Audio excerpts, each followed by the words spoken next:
So mass can be expressed in terms of various units.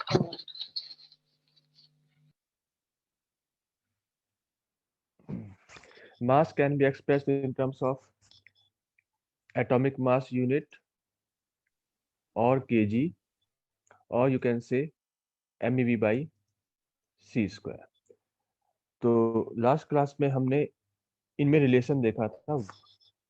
1 AMU is equal to how much kg? 1.391. अच्छा, 1.67 into 10 to the power minus 20. Excuse me, mute कर लो. हाँ हाँ, देखो ऐसा है कि मैं समझ रहा हूँ कि जब भी क्वेश्चन पूछना हो तब आप अनम्यूट करो, है ना. तो उसमें क्या होता है कि अगर दो तीन भी बोलेंगे या बैकग्राउंड आवाज आएगी तो शायद प्रॉब्लम होगी, है ना. तो आप बिल्कुल सही कह रहे हो. तो आप म्यूट करके अपने मन में कह सकते हो, और जब भी क्वेश्चन हो तो पूछ सकते हो. तो यहाँ पे 1 AMU है 1.66 10 to पावर. हाँ, लेकिन मैं अगर पूछूं आपसे, मान लो क्वेश्चन सॉल्व कर रहे हैं कि इसका आंसर क्या होगा, तब आप रेस्पॉन्स कर सकते हो. तो 1 AMU equal to 1.66 10 to power minus 27 kg. उसके बाद हमने कहा कि अगर इसको एनर्जी में कन्वर्ट कर दें,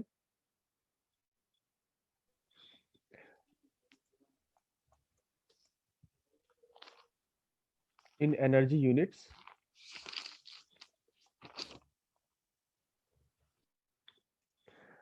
so 1 AMU into c square, इसको हमने निकाला था तो ये आया था 931.5 MeV. या हम कह सकते हैं 1 AMU is equal to 931.5 MeV by c square. अब हम बात करेंगे रेस्ट मास ऑफ इलेक्ट्रॉन की. Rest mass of electron. Sir ये वीडियो ऑफ करवा दीजिए प्रिया नाम से.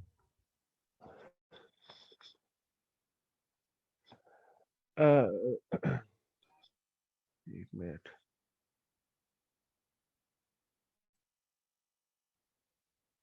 आप लोग अपनी वीडियो भी ऑफ कर देंगे, है ना, जो भी जिसकी भी वीडियो ऑन है.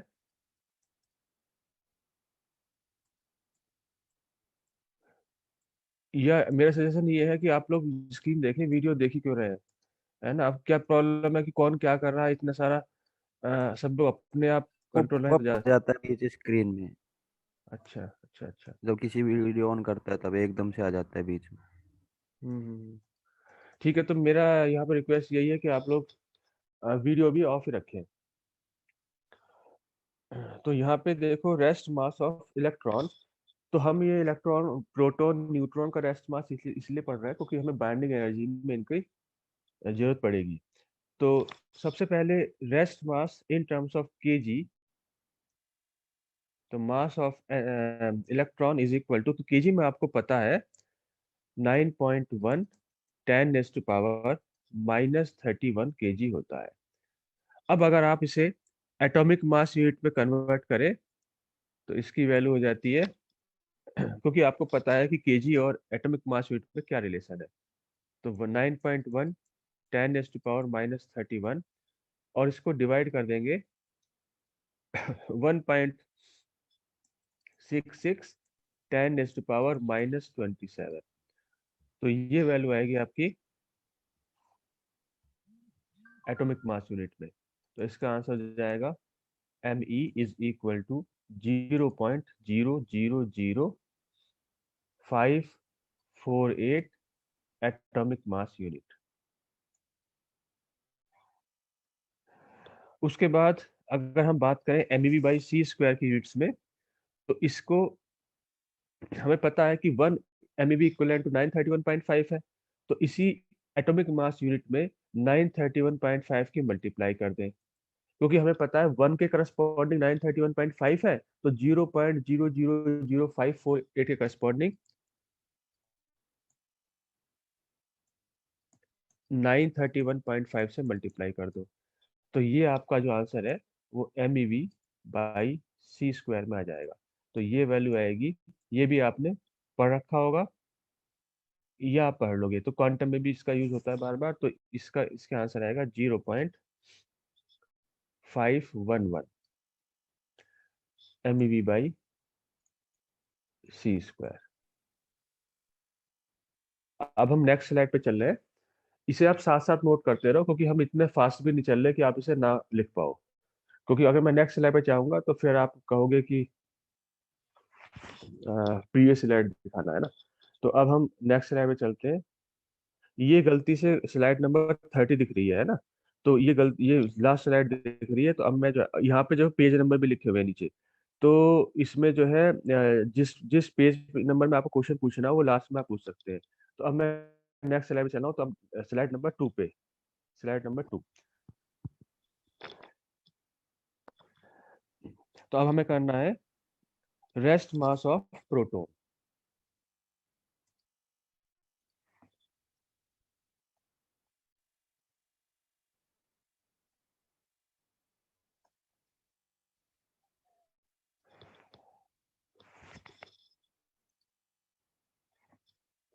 तो मास ऑफ प्रोटॉन केजी में होता है 1.67265 इंटू 10⁻⁻27 kg। अगर हम अब मैं यूनिट्स में चेंज नहीं करूंगा, या आप अपने आप कर लेना। इस तरफ मैं लिख रहा हूँ रेस्ट मास ऑफ न्यूट्रॉन।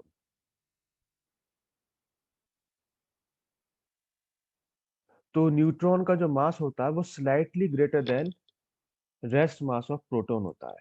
तो अगर हम न्यूट्रॉन के मास की बात करें, यह आएगा 1.67495 10⁻⁻27 kg। ठीक है।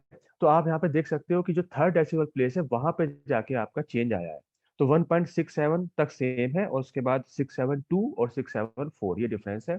और हमें पता है कि वन एटॉमिक मास यूनिट होता है ऑलमोस्ट 1.66 10⁻⁻27 kg। तो यहाँ से हम ये कह सकते हैं कि जो मास ऑफ प्रोटॉन और मास ऑफ न्यूट्रॉन है वो almost one atomic mass unit के बराबर है। ठीक है, ऑलमोस्ट। तो एक इनमें 1.67 है, जबकि एटॉमिक मास यूनिट में 1.66 है। तो इससे हम कह सकते हैं कि हमारे कोई भी न्यूक्लियाई है, अगर उसमें ए न्यूक्लियॉन्स है, तो उसका जो एटॉमिक मास होगा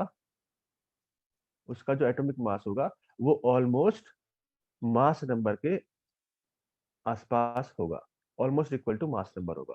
ठीक है, क्योंकि जितने न्यूक्लियस उतना ही उसका एटॉमिक एटॉमिक मास यूनिट में मास एटॉमिक मास होगा। ठीक है, लेकिन एग्जैक्टली तो जो है एक्सपेरिमेंट से निकलेगा। उसके बाद अब हम इनका मास निकाल लिखें एटॉमिक मास यूनिट में। तो एटॉमिक मास यूनिट में आएगा 1.00, इसे आप चेंज कर लेना, 1.00727647 एटॉमिक मास यूनिट में। और यहाँ पे न्यूट्रॉन का मास है 1.008665 एटॉमिक मास यूनिट। तो आप देख सकते हो यहाँ पे 72 है, जबकि वहां पे 86 है।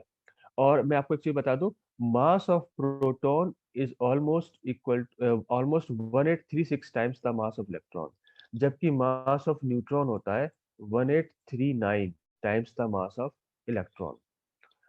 उसके बाद हम बात करेंगे MeV बाई सी स्क्वायर में। तो mass of proton is equal to 938.2805 MeV by C square, जबकि मास ऑफ न्यूट्रॉन होता है 939.57077 MeV बाई सी स्क्वायर। तो यहाँ पे जो मास ऑफ प्रोटॉन की बात हो रही है, क्योंकि आपके न्यूमेरिकल्स में एटॉमिक मास यूनिट में ज्यादातर देते हैं, तो एक तो ये हमें ध्यान रखना है, ये 1.0072 और एक ये हो गया 1.008665। तो यहाँ पे जो प्रोटॉन की बात हो रही है, इसका मतलब ये है कि मास ऑफ प्रोटॉन कहो या मास ऑफ हाइड्रोजन न्यूक्लियस कहो, एक ही बात है। अब हम बात करेंगे मास ऑफ हाइड्रोजन एटम की। तो मास ऑफ हाइड्रोजन एटम का की वैल्यू कितनी होगी? ये एटॉमिक मास है, जबकि प्रोटॉन है न्यूक्लियर मास। तो हाइड्रोजन हाइड्रोजन एटम का मास होगा 1.0078। तो आप बस इतना याद रखें। तो कहने का मतलब यह है कि मैंने आपसे कहा था कि जो एस्ट्रॉन है, उन्होंने जो स्पेक्ट्रोमीटर बनाया था, मास स्पेक्ट्रोमीटर, उससे एटॉमिक मासेस निकलते हैं एक्यूरेटली, न्यूक्लियर मास नहीं। तो कहने का मतलब यह है कि जो आपके न्यूमेरिकल्स आएंगे, न्यूमेरिकल्स में 99% of the time atomic masses given होंगे, ना कि न्यूक्लियर मास। तो अगर आपका हाइड्रोजन एटम का मास भी हाइड्रोजन मास गिवन है, उसका मतलब ये आपको ये देखना है। देखो यहाँ पे 7.2 है, जबकि यहाँ पे 7.8 है। तो 8 को देख कर ये दिखेगा आपको कि आपको एटॉमिक मास गिवन है। और आपको ये भी दिख रहा है कि मास ऑफ जो न्यूट्रॉन है वो मास ऑफ हाइड्रोजन एटम से भी ज्यादा है। प्रोटॉन से तो ज्यादा है ही, हाइड्रोजन एटम के मास से भी ज्यादा है। और हाइड्रोजन एटम में क्या हो गया? हाइड्रोजन एटम में इलेक्ट्रॉन का मास भी ऐड हो गया, और साथ में, तो अब मैं जरा आपको ये बता दूं कि what is the relation between atomic mass and nuclear mass. तो अब हम नेक्स्ट स्लाइड पे चल रहे हैं। सर यार कैपिटल एम होगा ना हाइड्रोजन एटम में? देखो ये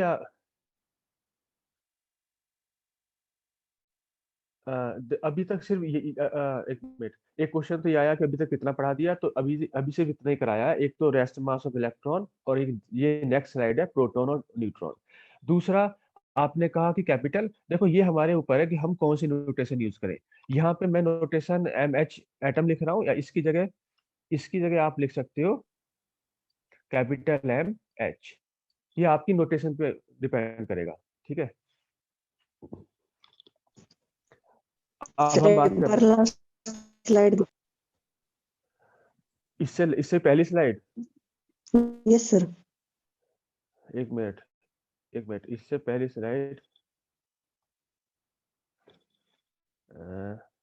ये है, इससे पहली स्लाइड। यहाँ पे अभी तक हमने केवल रेस्ट मास ऑफ इलेक्ट्रॉन पढ़ा है। अब मैं इसमें ये कहना चाह रहा हूँ कि जो लोग बाई चांस लेट जुड़ते हैं, तो फिर उनको हम सभी स्लाइड्स नहीं दिखा पाएंगे। ये तो खैर अभी एक ही स्लाइड निकली है, इसीलिए दिखा दी है, ठीक है। तो इसमें यही कोशिश करो कि आप टाइम पे जोड़ो। तो ये है बस रेस्ट मास ऑफ इलेक्ट्रॉन, ये केजी में, एटॉमिक मास यूनिट में, और एमईवी बाई सी स्क्वायर। ठीक है, आगे चले अब। Yes sir. सर हम्म सर रेस्ट हाँ मास का मतलब यही होता है ना कि जब रेस्ट पर हो तब मास क्या है? हाँ, जब रेस्ट पे हो। ठीक है। उसके बाद, हाँ, तो मैंने कहा आपसे what is the relation between atomic mass and nuclear mass. तो एटॉमिक मास को लेट से हम एम ए से डिनोट कर रहे हैं, और न्यूक्लियर मास को एम एन से डिनोट कर रहे हैं। तो आपको पता है कि अगर कोई न्यूक्लियस है, तो ये तो हो गया न्यूक्लियस, ठीक है, और इसके चारों तरफ इलेक्ट्रॉन्स रिवॉल्व कर रहे हैं। तो अगर ये न्यूक्लियस है जिसमें जेड प्रोटॉन और ए माइनस जेड न्यूट्रॉन है, तो इसके एटम में जितने प्रोटॉन होंगे उतने ही इलेक्ट्रॉन होंगे।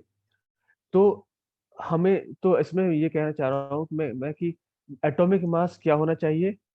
Atomic mass should be equal to nuclear mass plus Z times mass of electrons, ठीक है, ये हो गया। लेकिन केवल इतना ही नहीं है, इसमें साथ में जो इलेक्ट्रॉन्स रिवॉल्व कर रहे हैं वो भी बाउंड है, उनकी बाइंडिंग एनर्जी है। तो हम सब्ट्रैक्ट करेंगे binding energy, minus binding energy of the electrons upon C square. तो एग्जैक्ट एक्सप्रेशन तो ये आएगा, बाइंडिंग एनर्जी इसमें इन्वॉल्व होगी, लेकिन but binding energy is of the order of electron volt and can be neglected because the masses are in MeV, और आपको पता है कि एक प्रोटॉन और एक न्यूट्रॉन का मास कितना है? अगर MeV में बात करें तो 938 और 939 है, जो कि ऑलमोस्ट 1000 MeV है। तो इलेक्ट्रॉन के मुकाबले बहुत ज्यादा है। तो हम बाइंडिंग एनर्जी को नेगलेक्ट कर सकते हैं, और अब यहाँ से हम आगे से ये कह सकते हैं कि atomic mass is equal to nuclear mass plus Z times the mass of electrons. यानी कि एटॉमिक मास में इलेक्ट्रॉन्स का मास भी इन्वॉल्व हो गया। अब हम बात करेंगे, नेक्स्ट है हमारा atomic mass and atomic weight. तो एटॉमिक मास और एटॉमिक वेट में क्या रिलेशन है? तो अब हम नेक्स्ट स्लाइड पे चल रहे हैं।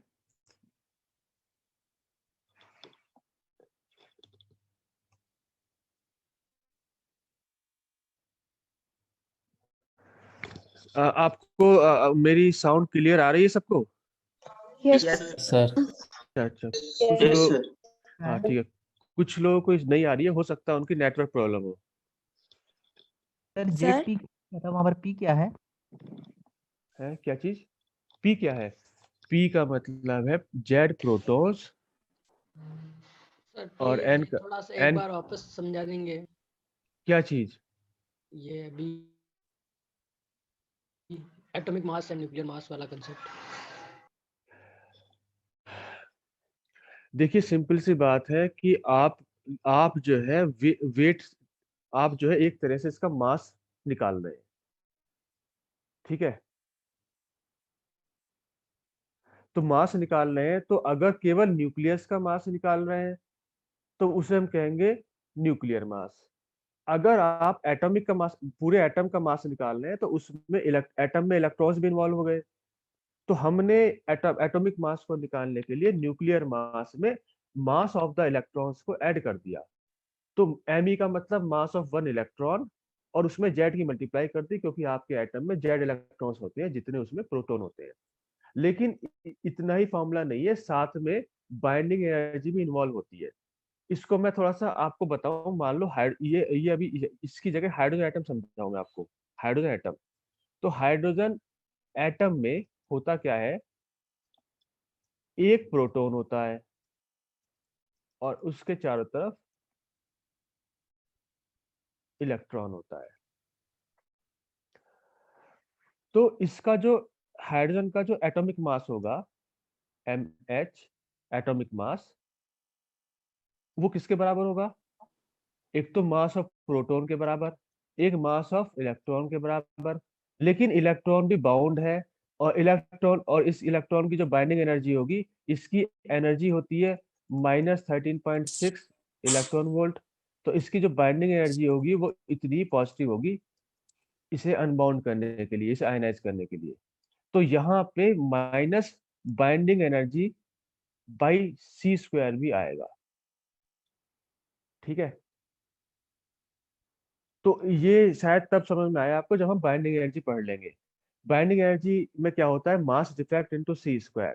यानी कि हम ये कहना चाह रहे हैं कि जो combined mass of the system है, जैसे यहाँ पे combined mass of the atom है, वो कम होगा as compare to the separate masses of protons and electrons, ठीक है? तो क्योंकि क्योंकि जब आप प्रोटॉन और इलेक्ट्रॉन को अलग अलग कर दोगे तो वो सिस्टम अनस्टेबल हो जाएगा, उसका मास बढ़ जाएगा। या यहाँ से हम कह सकते हैं कि binding energy is equal to MP plus Me minus combined atomic mass of hydrogen into C²। यानी कि हम ये कह रहे हैं कि जो आपके अलग अलग मासेस है प्रोटॉन इलेक्ट्रॉन के, वो दोनों separate masses combined mass of hydrogen atom से ज्यादा है। क्यों ज्यादा है? क्योंकि जब आप हाइड्रोजन एटम को अलग अलग करोगे प्रोटॉन इलेक्ट्रॉन में, तो ये आपका अनस्टेबल सिस्टम है।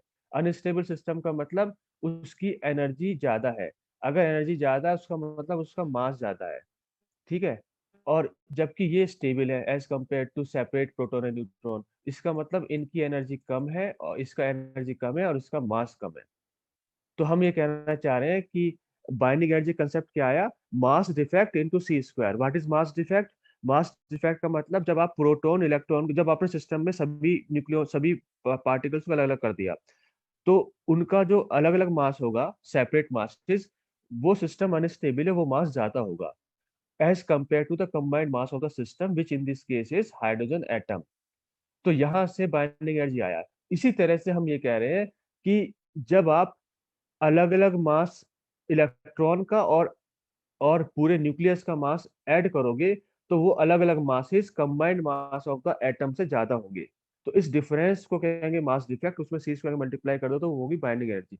लेकिन binding energy as of the electrons is negligible, उसे हमने नेग्लेक्ट कर दिया, तो फिर एटॉमिक मास हो गया nuclear mass plus Z times the mass of all the electrons. अब हम आगे चल रहे हैं। अब हम बात करेंगे एटॉमिक मास और सर एटॉमिक। हाँ हाँ सर ये जो ई की वैल्यू आई है -13.6 इलेक्ट्रॉन वोल्ट, ये कहाँ से आई है? देखो ये बात ये है कि ये हाइड्रोजन एटम में हम पढ़ते हैं। हाइड्रोजन एटम का फॉर्मूला होता है तो वो एटॉमिक में पढ़ाया जाएगा आपको। और लेकिन ये आपको पता होना चाहिए था, मैं समझ रहा हूँ। हाइड्रोजन एटम में जो लाइमन बैल्मर प्रेस्टन ब्रैकेट पीफन जो सीरीज होती है वो आपने पढ़ी होगी बीएससी में भी, और मेरे ख्याल से मॉडर्न फिजिक्स में 12th में भी। सर पढ़ा दिया गया है ये तो। हाँ, तो ये वही है ये एनर्जी। सर वो बोर से भी इतनी आती है, सही नहीं आती बोर तो एटॉमिक ये मॉडल। तो ये n = 1 फर्स्ट ऑर्बिट में इतनी आती है। अब हम आगे चल रहे हैं, ठीक है। तो अब हमें बात करनी है एटॉमिक मास। अच्छा वो क्या था, Z की C है वो पावर पीछे, क्या चीज? तो पीछे जो था Z से अनम्यूटेड रखते हैं। देखिए आपके जो पर्सनल क्वेश्चन है ना, मैं समझ रहा हूँ सबसे लास्ट में करेंगे। इस तरह से क्या होगा कि हम आगे बढ़ नहीं पाएंगे, ठीक है। तो जो भी पर्सनल क्वेश्चन है वो आप जो है बाद में पूछना आप।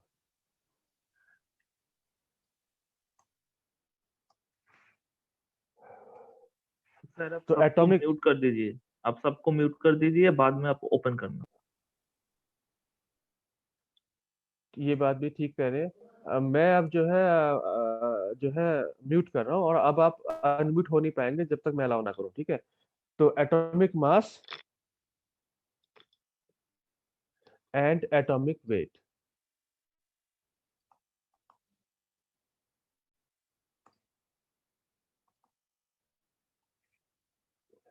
तो एटॉमिक वेट इन जनरल हम न्यूक्लियर फिजिक्स में ज्यादा नहीं पढ़ेंगे, क्योंकि एटॉमिक वेट आप इन जनरल केमिस्ट्री में पढ़ते हो। तो वैसे एटॉमिक वेट होता क्या है, तो सबसे पहले मैं आपकी बात करूं तो हमने ये कहा था कि जो एस्टॉन ने मास स्पेक्ट्रोग्राफ या मास स्पेक्ट्रोमीटर डिजाइन किया था, उससे हम क्या निकालते हैं, gives atomic masses.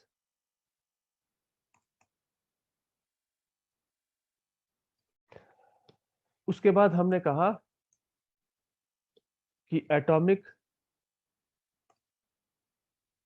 masses are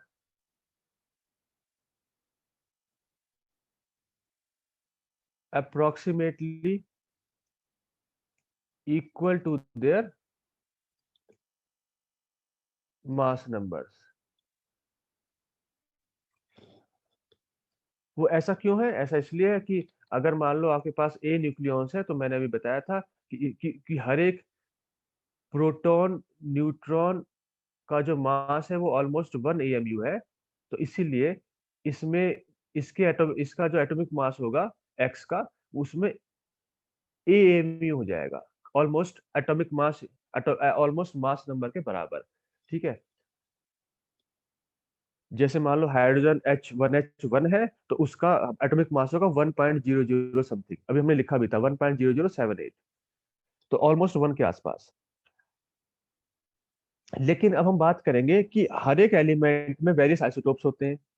each element has various isotopes having different atomic masses. तो क्योंकि आइसोटोप्स में क्या होगा, डिफरेंट नंबर ऑफ न्यूक्लियॉन्स होंगे, 1H1 1H2 1H3 मान लो हाइड्रोजन एटम का हमने आइसोटोप लिया, तो 1H1 में केवल एक ही प्रोटॉन है तो उसका एटॉमिक मास ऑलमोस्ट 1.00 समथिंग आएगा। 1H2 में 2.0 समथिंग आएगा और 1H3 में 3.00 समथिंग, क्योंकि उसमें 3 न्यूक्लियॉन्स है। इसका मतलब हर एक आइसोटोप का जो एटॉमिक मास होगा वो डिफरेंट होगा। अब हम आगे बात कर रहे हैं, but each isotope has different percentage of relative abundance in nature।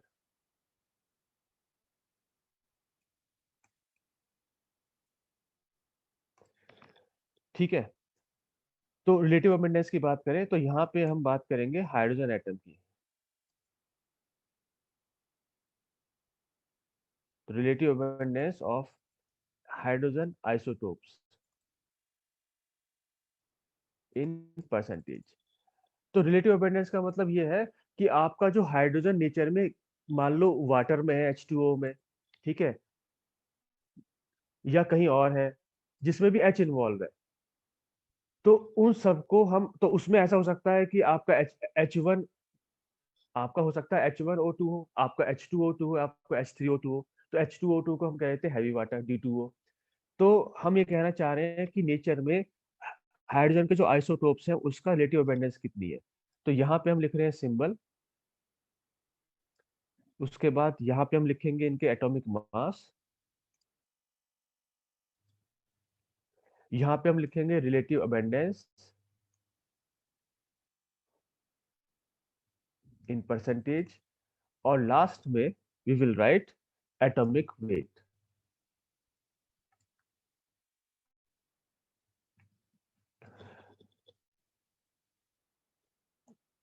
One H1 का एटॉमिक वेट होगा ऑलमोस्ट इट्स मास नंबर के बराबर, तो 1.0078। 1H2 का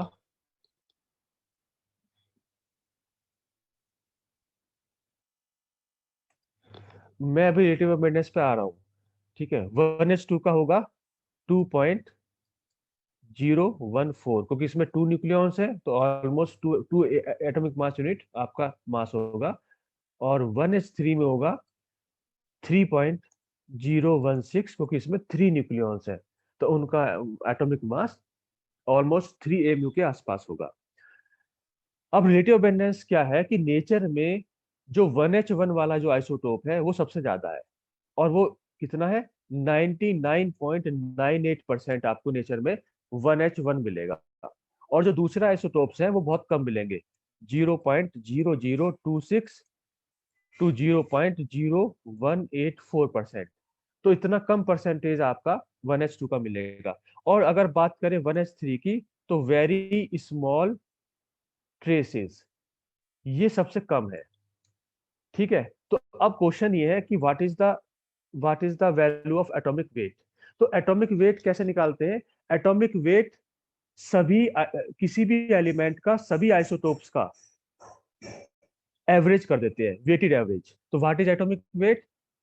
atomic weight is weighted average. कहने का मतलब यह है कि एटॉमिक वेट एक एलिमेंट का सभी आइसोटोप्स के लिए सेम होगा, क्योंकि वो सभी आइसोटोप्स का एक एवरेज है। But atomic mass will be different for different isotopes. Atomic weight will be same for all the isotopes of the same element, because atomic weight is weighted average. तो अगर हम weighted average करेंगे 1H1, 1H2, 1H3 के masses का, तो जो average होगा वो किसका ज्यादा होगा, मतलब कहाँ कितना आएगा? वो एवरेज जो है 1H1 का जितना मास है उतना ही आ जाएगा। क्यों? क्योंकि सबसे ज्यादा रिलेटिव अबंडेंस में आपका क्या है, 1H1 है। तो इसे ऐसे माने, किसी क्लास में मान लो मार्क्स मिले स्टूडेंट्स को, और ज्यादातर मार्क्स मान लो 60 और 70% के बीच में आए, लेकिन कुछ के मान लो 45 भी है, कुछ के 50 भी हैं, कुछ के 90% से ज्यादा भी है। पर क्योंकि ज्यादातर के 60 और 70 के बीच में आए, तो उन सबका एवरेज 60 और 70 के बीच में ही होगा। इसी तरह से हम यहाँ पे कह रहे हैं कि 99.98% of the hydrogen atom is 1h1 and therefore its average will be equal to the atomic mass of the 1h1. So what is the definition of atomic weight? Atomic weight is weighted average of mass of all atoms of an element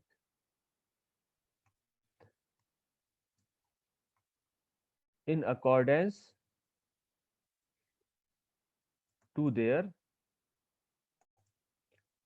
relative abundance in nature.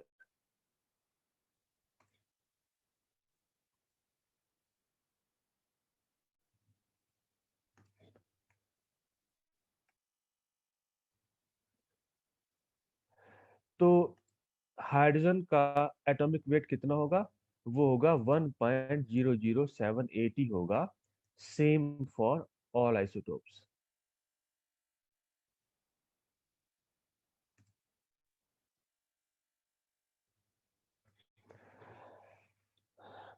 तो ये तो हो गया मास की बात। हमने यहाँ पे मास ऑफ न्यूट्रॉन, प्रोटॉन, इलेक्ट्रॉन पढ़ लिया, और एटॉमिक वेट और न्यूक्लियर वेट आपको जो है न्यूमेरिकल्स में हम यूज करेंगे, बाइंडिंग एनर्जी में, Q value of the nuclear reaction में, तो वहां पे इसका यूज होगा।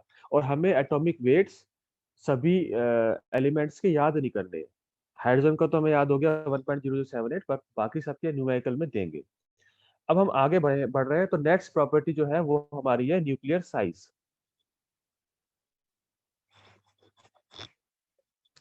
और मैं फिर से कह रहा हूँ कि यहाँ पे आप साथ साथ लिखते रहना, और ये मत कहना कि लास्ट स्लाइड दिखाओ, क्योंकि हम बहुत तेज नहीं चल रहे हैं।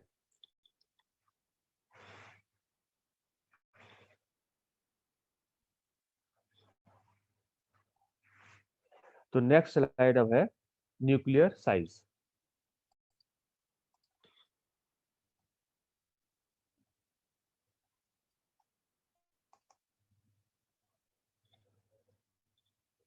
न्यूक्लियर साइज में हम बात करेंगे रेडियस की या वॉल्यूम की।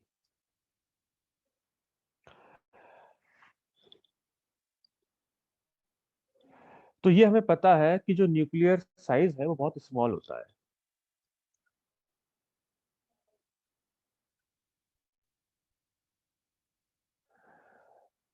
देखिए, जो आपने क्वेश्चन पूछा है रिलेटिव अबंडेंस का, जो थर्ड लाइन है, each isotope has different percentage relative abundance in nature. तो थर्ड लाइन का मतलब, थर्ड लाइन क्या है? ईच, थर्ड लाइन कौन सी आप पूछ रहे हो?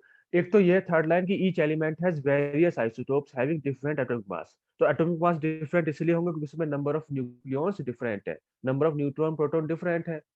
तो जब आप किसी में कम है न्यूक्लियॉन्स, किसी में ज्यादा है, तो एटॉमिक मास डिफरेंट आएगा। और फोर्थ इसमें लाइन ये है कि each isotope has different percentage relative abundance, यानी कि आपके नेचर में हाइड्रोजन के आइसोटोप्स भी हैं, तो H1 वाले हैं, H2 वाले, H3 वाले हैं। तो मैंने जैसे कहा कि मान लो वाटर है, तो ज्यादातर वाटर जो है आपका 1H1 वाला होगा, H2O, लेकिन हो सकता है H2O वाला भी हो। ठीक है, H2 रिएक्शन से बन जाता हो, ठीक है, न्यूक्लियर फ्यूजन से बन जाता हो, तो H2 जो है नेचर में बनता रहता है, H3 बनता रहता है। ठीक है, रिलेटिव अवेयरनेस की वैल्यू एक्सपेरिमेंटल से आई है। इन्होंने जो है क्या कहते हैं, एक्सपेरिमेंट्स किए हैं, तो डिफरेंट डिफरेंट सैंपल्स लिए हैं, और उसके बाद देखा कि आपका जो है और उसके डिफरेंट वो है, डिफरेंट करेक्टरिस्टिक जो हमारी टेक्निक्स है ना, उनसे निकाला है। तो डिफरेंट टेक्निक्स हो सकती है, उनके स्पेक्ट्रम निकाले, उनके एक्सआरडी किया, उनका सैम टैम किया, तो बहुत सारा सब चीज करके अब तो खैर बहुत हम आगे बढ़ गए हैं, तो बहुत सारे एक्सपेरिमेंट्स हो पाए। पर पहले भी एस्ट्रॉन ने 1920 में ही एटॉमिक मासेस निकाल लिए थे, तो बहुत पहले ही आइसोटोप्स का पता चल गया था कि इनके आइसोटोप्स है।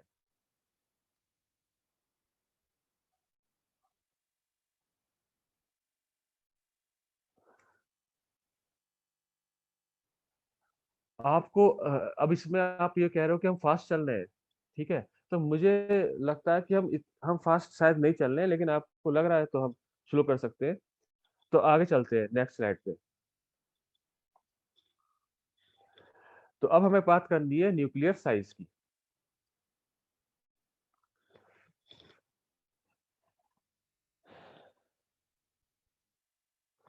तो साइज में मैंने आपसे हम ये कह रहे हैं कि जो हमारा न्यूक्लियाई है वेरी स्मॉल साइज होता है उसका, तो उसको निकालना, उसका साइज को निकालना इतना आसान नहीं है। तो हम कह रहे हैं 10 very difficult to major.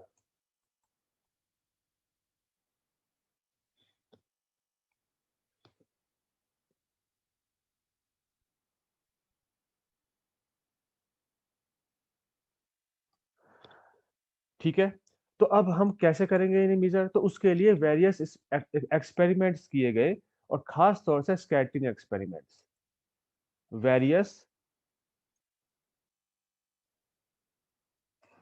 Scattering experiments were performed।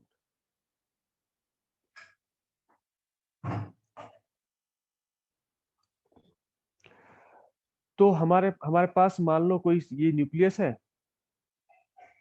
अगर आपको इसकी प्रॉपर्टीज देखनी है तो आप जो है incident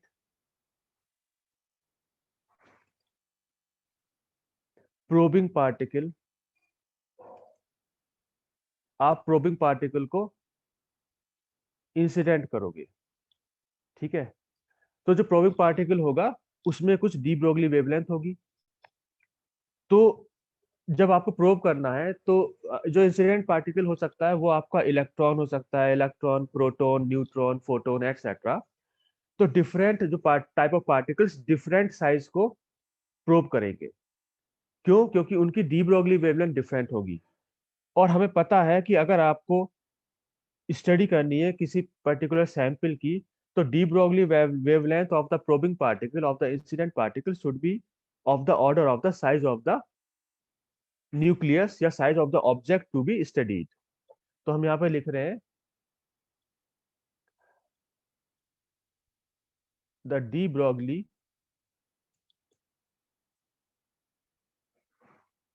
wavelength of the probing particle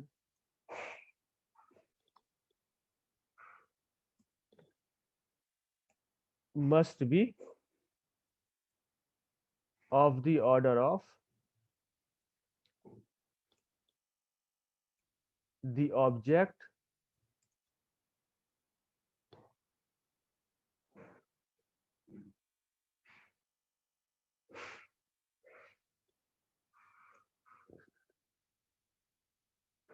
to be studied।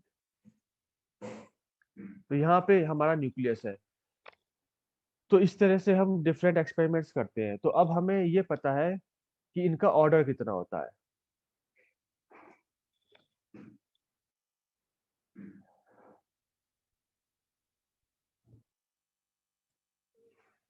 तो एटॉमिक डायमेंशन कितनी होती है?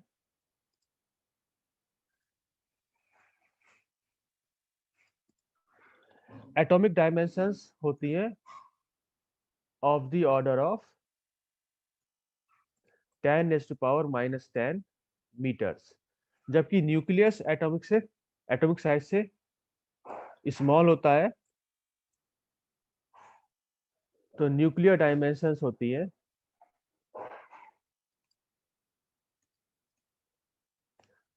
Of the order of 10⁻⁻15 to 10⁻⁻14 metres.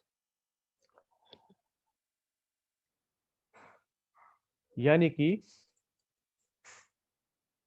जो न्यूक्लियर डायमेंशंस हैं आर एक्सप्रेस्ड इन फेम्टोमीटर्स। तो फेम्टोमीटर में एक्सप्रेस करते हैं, जिसे हम लिख सकते हैं FM या सिंपल फर्मी। तो ये आपको पता है कि मिलीमीटर क्या होता है? 10⁻³ मीटर्स के बराबर।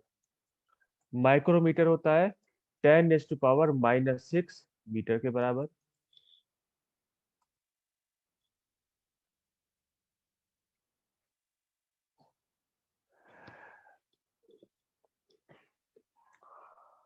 देखिए यहाँ पे जब आप क्वेश्चन पूछ रहे हो डी ब्रोगली वेवलेंथ का, तो डी ब्रोगली वेवलेंथ मान लो एक तो ये है और एक ये मान लो ये है, ठीक है। तो ये जो स्मॉल वाली डी ब्रोगली वेवलेंथ है, जिसका वेवलेंथ स्मॉल है, वो जो है स्मॉल एरिया प्रोब करेगी, और जो बड़ी वाली है जिसका वेवलेंथ बड़ी ज्यादा है, वो फिर इसे स्मॉल साइज को प्रोब नहीं कर पाएगा। वो जो है अपने जितना इसका वेवलेंथ है उतना ही बड़े साइज को प्रोब करेगा, ठीक है।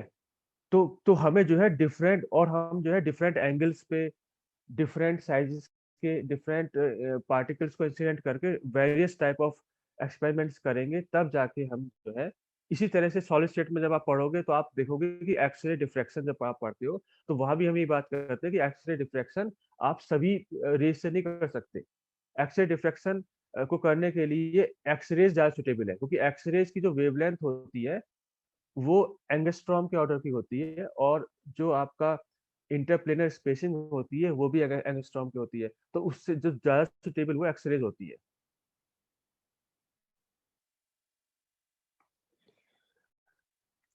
तो यहाँ पे हम बात कर रहे हैं मिलीमीटर ये हो गया, माइक्रोमीटर ये हो गया, उसके बाद नैनोमीटर 10⁻⁻9 मीटर्स, पिकोमीटर 10⁻⁻12 मीटर्स, और लास्ट में हम बात करेंगे फेम्टोमीटर या फर्मी की, जो कि है 10⁻⁻15। तो हम न्यूक्लियर फिजिक्स में फेम्टोमीटर्स के टर्म्स में रेडियस को एक्सप्लेन या एक्सप्रेस करते हैं,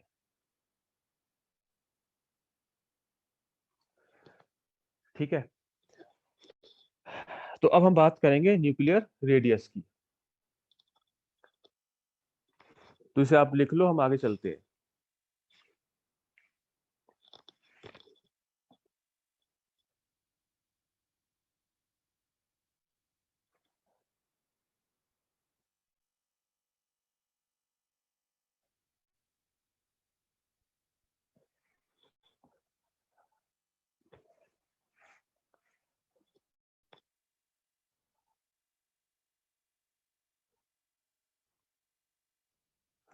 अब हम नेक्स्ट स्लाइड पे चल रहे हैं, तो अब है हमारे पास nuclear radius.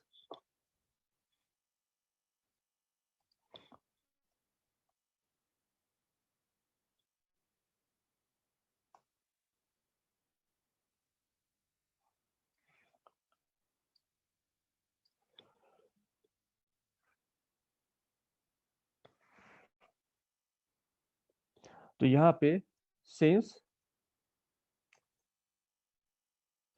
There are no sharp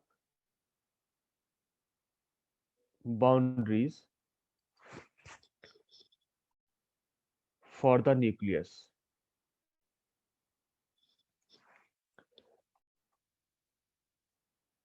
therefore to determine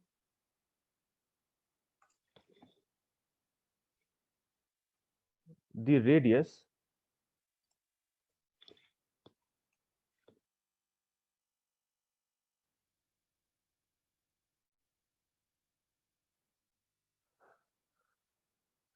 therefore to determine the radius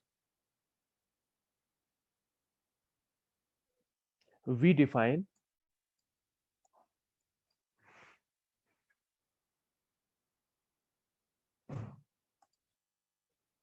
nuclear density।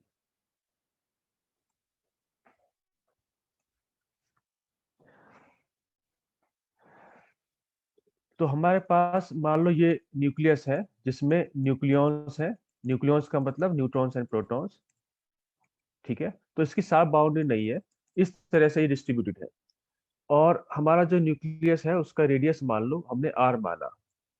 तो पहली बात तो हम ये अप्रोक्सीमेशन कर रहे हैं कि इनका जो शेप है वो स्फेरिकल है, स्फेरिकल शेप है, स्फेरिकल से डेविएट होती है शेप, पर यहाँ पे जो हम फॉर्मूला निकाल रहे हैं उसके लिए अप्रोक्सीमेशन हम ले रहे हैं कि आपकी जो शेप है वो स्फेरिकल है।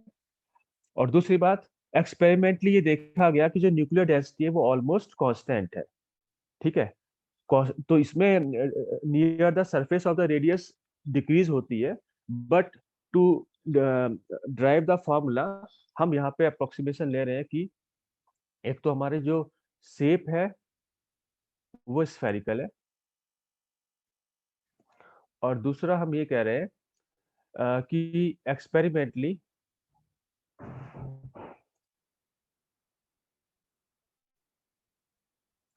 it is observed that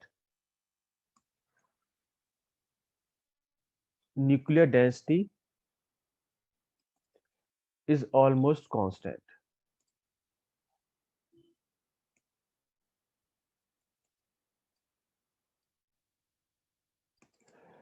तो उसको अगर डिफाइन करें न्यूक्लियर डेंसिटी को, तो हमारी डेंसिटी आ गई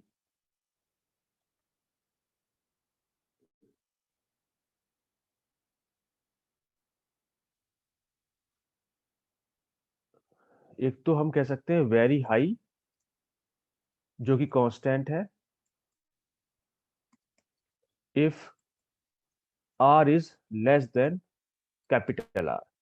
R यहाँ पे एक तरह से आप सेंटर से डिस्टेंस दे सकते हो R। तो अगर आपका जो वेरिएबल स्मॉल r है, अगर वो रेडियस से, जिसे हम रेडियस कह रहे हैं, कि जहां तक डेंसिटी कांस्टेंट और बहुत ज्यादा है वहां तक हम रेडियस कह रहे हैं, और उसके बाहर हमारी डेंसिटी वेरी स्मॉल है, या हम कहेंगे ऑलमोस्ट जीरो है, क्योंकि वहां पे न्यूक्लियस ना के बराबर है, ऑलमोस्ट जीरो। तो उसे हम कह रहे हैं कि if r is greater than capital R।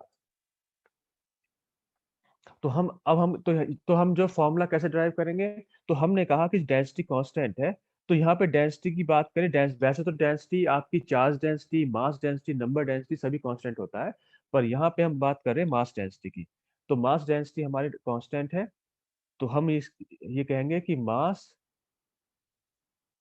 Density is equal to constant, and therefore mass upon volume is equal to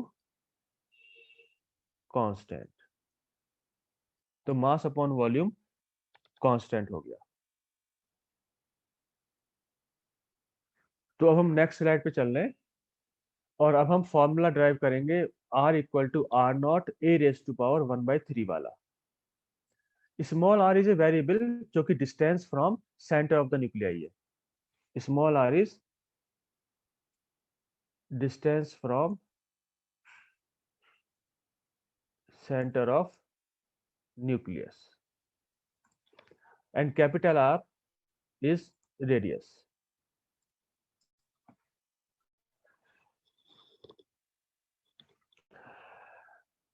तो नेक्स्ट स्लाइड पे हम चल रहे हैं।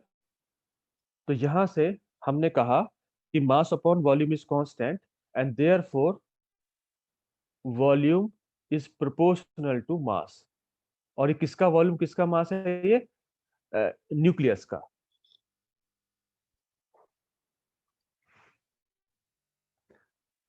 इसे लिख लो आप, जिसका रह गया हो।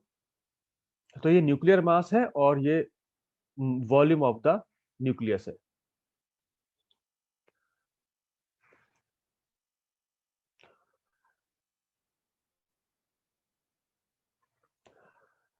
तो मास अपॉन वॉल्यूम कांस्टेंट है, तो हम कह सकते हैं volume is proportional to mass. तो अगर वॉल्यूम प्रोपोर्शनल टू मास है, तो वॉल्यूम कितना हो जाएगा? वॉल्यूम हो जाएगा 4/3 pi r cube. It is proportional to mass. Mass कैसे निकालोगे? हम यहाँ पे ये मानेंगे कि mass of one proton is almost equal to mass of one neutron is almost equal to, let say m। तो यहाँ पे हमने लेट कर दिया m, ठीक है, क्योंकि दोनों का मास ऑलमोस्ट बराबर होता है। तो फिर मास ऑफ न्यूक्लियस कैसे निकलेगा? तो मास ऑफ न्यूक्लियस क्या होगा? Almost mass of one nucleon into mass number a, number of nucleons. तो हम कह सकते हैं कि volume is proportional to mass, तो यानी कि मास की जगह हमने लिख दिया ma। तो यहां से आप कह सकते हो कि R is proportional to a raise to power 1/3, और इसको आप कह सकते हो R is equal to some constant R0 into a raise to power 1/3। तो ये जो है आप फॉर्मूला यूज कर सकते हो। अब यहाँ पे जो R0 है वो कांस्टेंट है, R0 इज कांस्टेंट। R0 का जो वैल्यू है वो डिफरेंट न्यूक्लियाई के लिए डिफरेंट हो सकती है, और तभी आपका जो एक्सपेरिमेंटल वैल्यू से मैच करेगी, क्योंकि ये तो हम थियोरेटिकली हमने फॉर्मूला ड्राइव किया है, और थियोरेटिकल फॉर्मूला कोई जरूरी नहीं है कि वो सभी न्यूक्लियाई के लिए सेम हो, उसके लिए हमें R0 को वेरी करना पड़ेगा। भाई यहाँ पे अगर मास ऑफ द न्यूक्लियस निकालना है तो m हो गया मास of one nucleon, m is mass of one nucleon, nucleon का मतलब न्यूट्रॉन या प्रोटॉन, और a है नंबर ऑफ न्यूक्लियॉन्स यानी कि मास नंबर।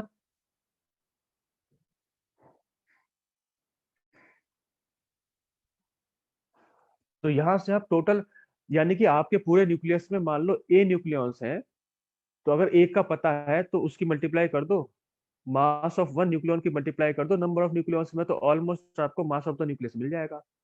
ठीक है, तो ये सब तो ये फॉर्मूला यहाँ पे ड्राइव हो गया R इक्वल टू R0। तो R0 is a constant, R0 की वैल्यू वेरी हो सकती है, R0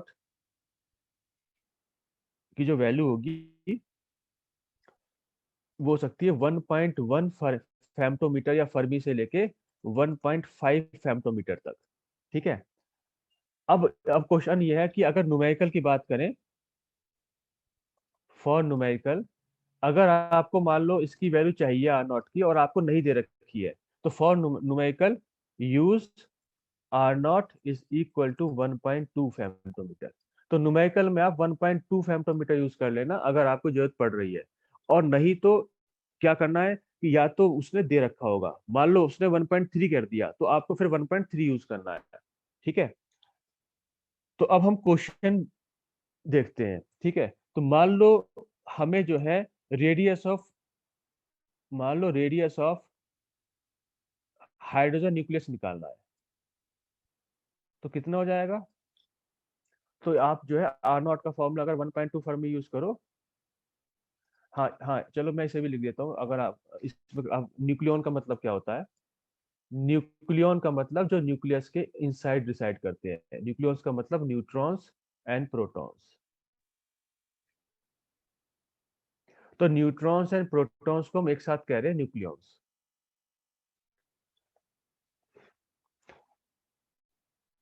तो रेडियस ऑफ हाइड्रोजन न्यूक्लियस, तो ये ऑलमोस्ट कितना हो जाएगा? तो आप यहां से निकाल सकते हो radius of hydrogen is equal to R0 a raise to power 1/3। तो ये हो जाएगा 1.2 फर्मी, क्योंकि a की वैल्यू यहाँ पे, मास नंबर की वैल्यू यहाँ पे 1 है।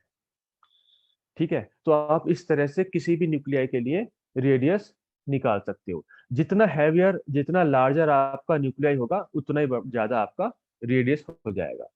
तो अब एक चीज मुझे आपसे पूछनी है, आप चैट में बताना कि आप जो बुकलेट है आपकी प्रीवियस ईयर क्वेश्चन बुकलेट, क्या वो आपको मिल गई है? अगर वो मिल गई हो तो मैं सिर्फ पेज नंबर बताऊं आपको कि पेज नंबर इस पे वाला क्वेश्चन करना है, और नहीं मिली हो तो फिर मैं क्वेश्चन लिखवाऊं। तो यहाँ पे लिख रहे हैं आप लोग, कुछ को मिली है कुछ को नहीं मिली है। तो इसमें ऐसा हो सकता है कि कोई बात नहीं, तो जिनको, तो फिर मैं एक काम करता हूँ, अभी फिलहाल क्वेश्चन लिखवा देता हूँ, नहीं तो फिर मैं पेज नंबर बोलता आपसे। तो कोई बात नहीं, अब मैं समझ गया, कुछ को मिली है कुछ को नहीं मिली है, तो अब क्वेश्चन लिख लेते हैं आज आज के लिए। तो नेक्स्ट स्लाइड पे चलते हैं। तो अब हमें जो है ये एक नेट वाला क्वेश्चन करना है।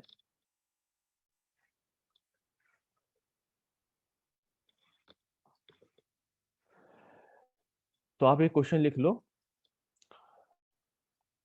क्वेश्चन है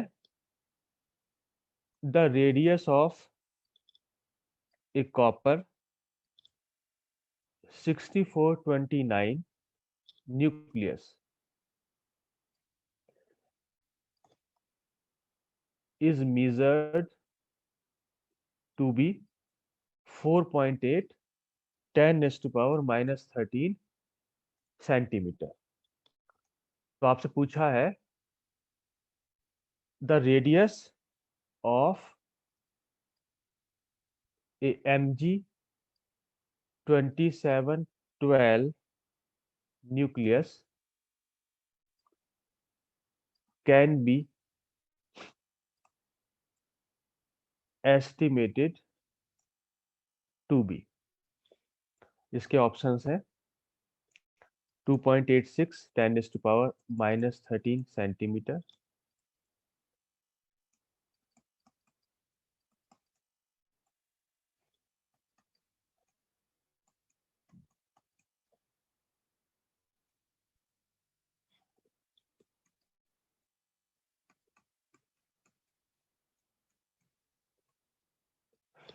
ये आपका नेट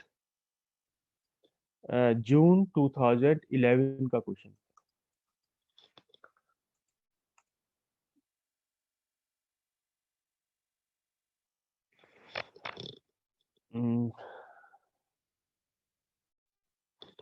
एक मिनट मैं अभी पेज नंबर बोलता हूँ आपको, ये जो है कौन से पेज नंबर पे है।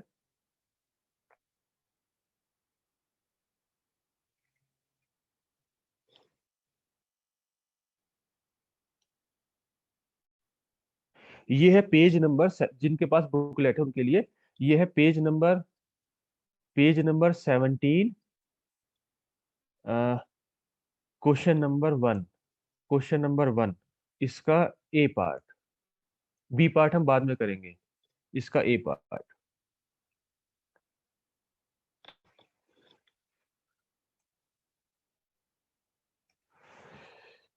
ठीक है, तो इसमें कैसे करना है, तो क्वेश्चन तो इसमें देखो आपको पहले तो कॉपर की इंफॉर्मेशन दे दी है कि कॉपर न्यूक्लियस का जो रेडियस है वो इतना है।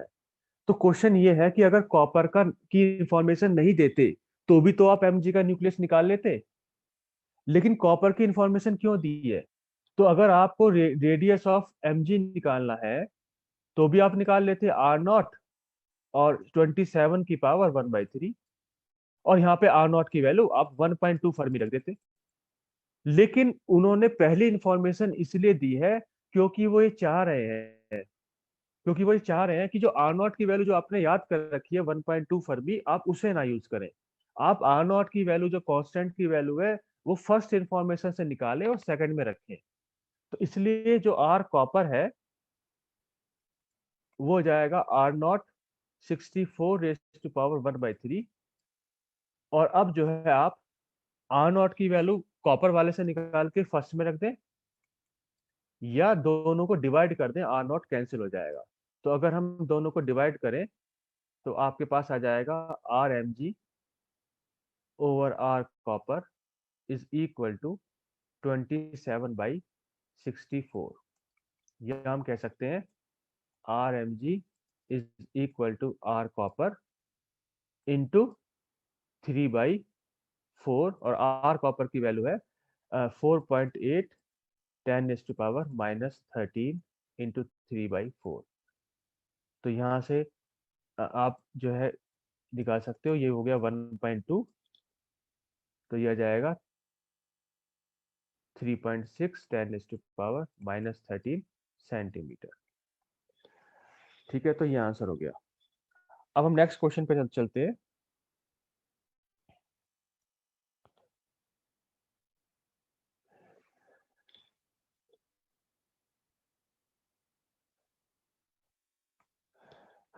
तो अब मैं नेक्स्ट स्लाइड पे चल रहा हूँ। नेक्स्ट स्लाइड में जो आपको क्वेश्चन करना है बुकलेट में है पेज नंबर 19 क्वेश्चन नंबर 1, और ये है जेस्ट 2016।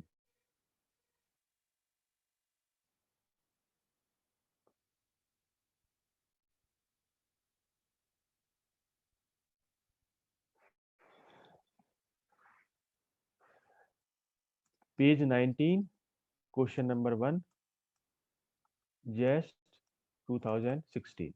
ये क्वेश्चन क्या है, ये है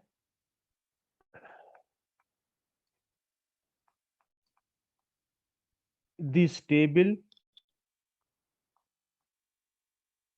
nucleus that has 1/3 the radius of 189 OS nucleus is?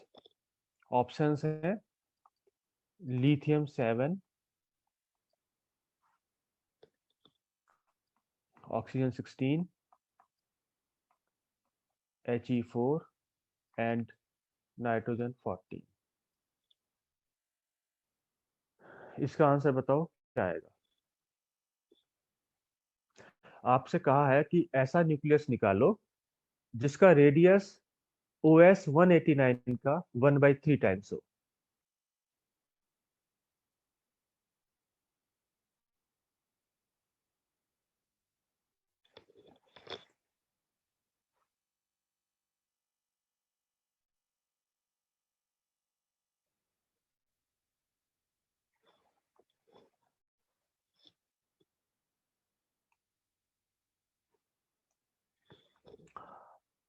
तो आपका जो इंफॉर्मेशन है वो तो रेडियस में है, लेकिन जो आंसर्स है वो आपके मास नंबर में है।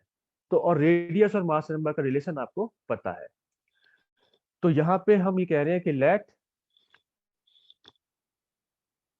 लेट न्यूक्लियस बी X जिसका मास नंबर मान लो A है। तो हमें ये A निकालना है, मास नंबर A।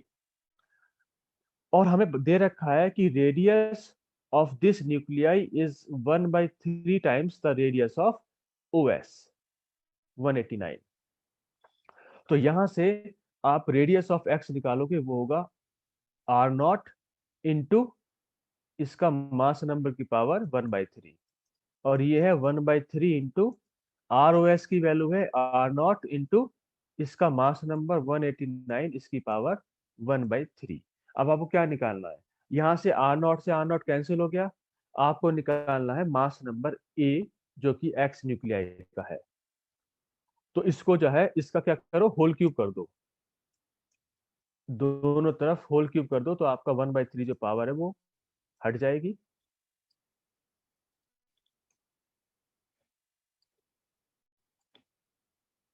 यहाँ पे है 1/3 189 रेज़ टू पावर 1/3, इसका भी होल क्यूब कर दो।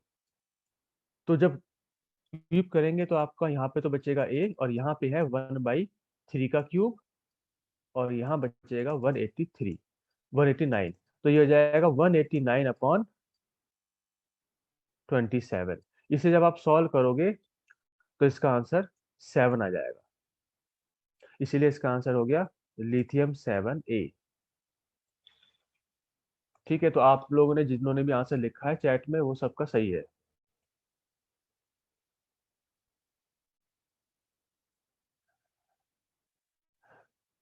स्टेबल न्यूक्लियस आप वो कह सकते हो जो है स्टेबल का मतलब जो रेडियो एक्टिव नहीं है, जो अनस्टेबल नहीं है, जो डीके नहीं हो रहा है, उसे स्टेबल कह रहे हैं।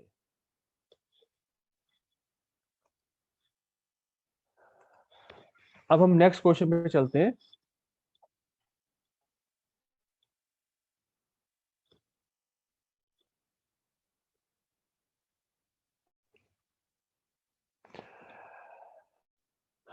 तो मैं स्लाइड चेंज कर रहा हूं, अगर आपने लिख लिया हो तो ठीक है।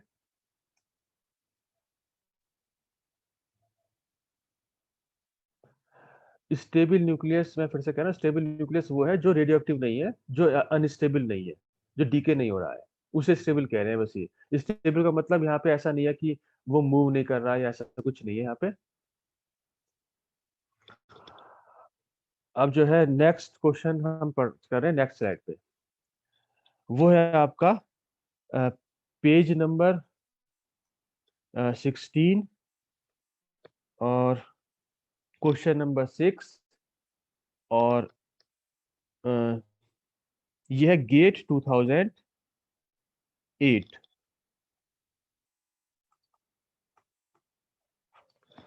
ये क्वेश्चन क्या है, यहाँ पे दे रखा है N oxygen 16-8 nucleus is spherical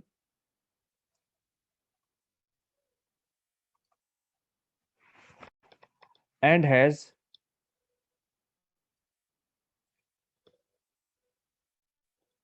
charge radius capital R and a volume V equal to 4/3 pi r cube. तो आपको ऑक्सीजन के लिए ये रेडियस और ये वॉल्यूम V दे दिया। अब क्वेश्चन ये है, नेक्स्ट स्टेटमेंट, अकॉर्डिंग टू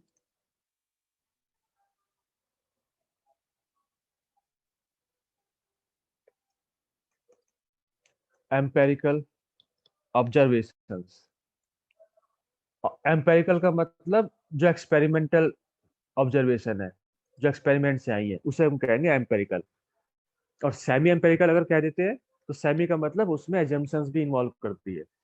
तो इसमें लिखा है according to empirical observations of the charge radius of the charge radii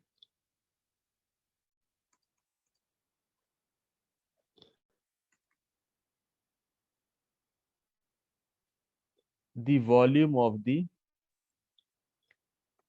XE 12854 nucleus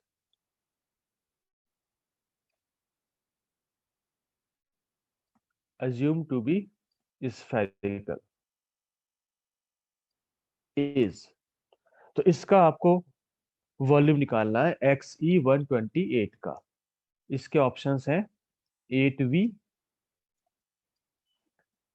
2V, 6.75V and 1.89V।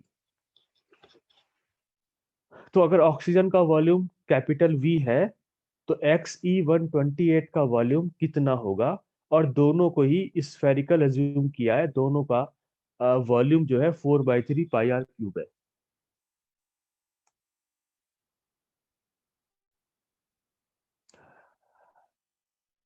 ये जो जिन्होंने 2V लिखा है वो गलत है, आप फिर से करो क्या आंसर होगा।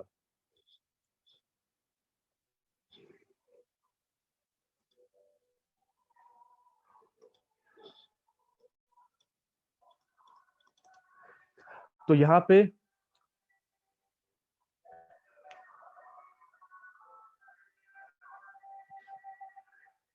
वॉल्यूम ऑफ ऑक्सीजन जो कि हम कह रहे हैं V है, वो हो गया 4/3 पाई आर क्यूब। अब आप R की वैल्यू रखोगे तो आएगा 4/3 पाई, R की जगह रखोगे, R हो गया आपका R0 a⁻³ 1/3। तो R की जगह रख दो R0 तो हो जाएगा R0 क्यूब इंटू A। और A कितना है इसका, ऑक्सीजन का, तो ये हो गया V equal to 4/3 pi R0 cube into 16। ये तो आ गया आपका ऑक्सीजन के लिए।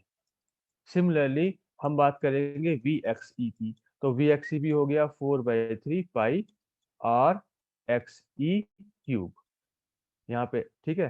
तो RXE, तो अब RXE यानी रेडियस ऑफ XE को आप लिख दोगे R0 का cube into its mass number. Mass number हो गया 128।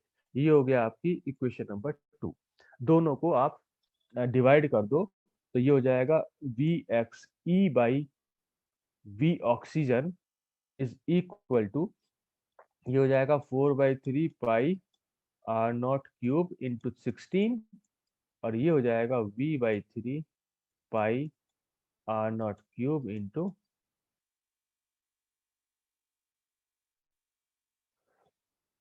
नहीं सॉरी, ऊपर आएगा 128 क्योंकि ऊपर x ही है, ऊपर है 128 और नीचे 16। 128 और यहाँ पे 16, तो यहाँ से इसकी वैल्यू आएगी 128/16 इंटू वॉल्यूम ऑफ ऑक्सीजन जो कि V है, तो ये हो जाएगा 8V, क्योंकि वी ऑक्सीजन को कोई वैल्यू वी दे रखी है, इसका आंसर ए हो गया।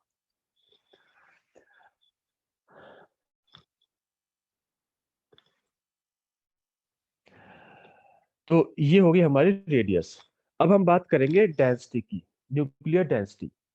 तो यहाँ पे हमने रेडियस भी निकाल लिया और यहाँ पे वॉल्यूम वाला क्वेश्चन भी कर लिया। अब हमें नेक्स्ट करना है न्यूक्लियर डेंसिटी।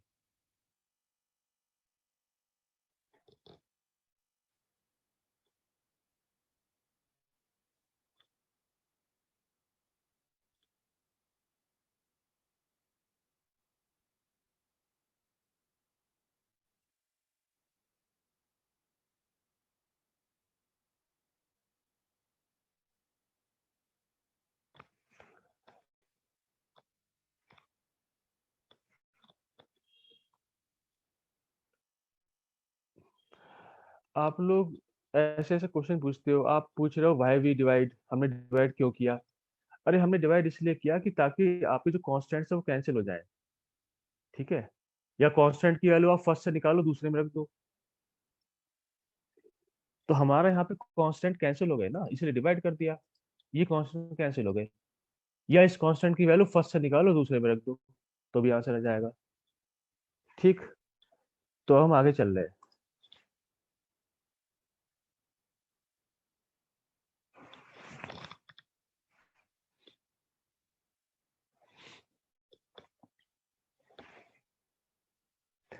तो आप हेडिंग डालो न्यूक्लियर डेंसिटी। तो वैसे तो हम कह ही चुके हैं कि जो न्यूक्लियर डेंसिटी है वो कांस्टेंट होती है। Nuclear density is constant except near the surface of the nuclear.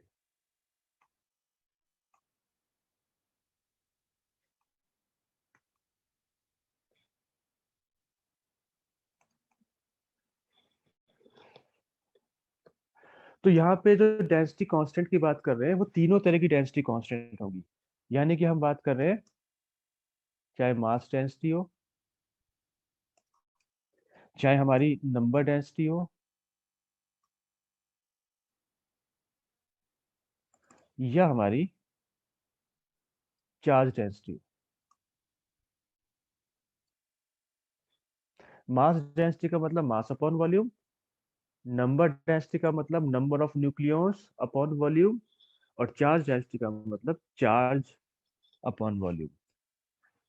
तो ऑल थ्री आर कांस्टेंट। तो सबसे पहले हम बात करेंगे मास डेंसिटी की। तो मास डेंसिटी को हम डिनोट कर रहे हैं रो एम से।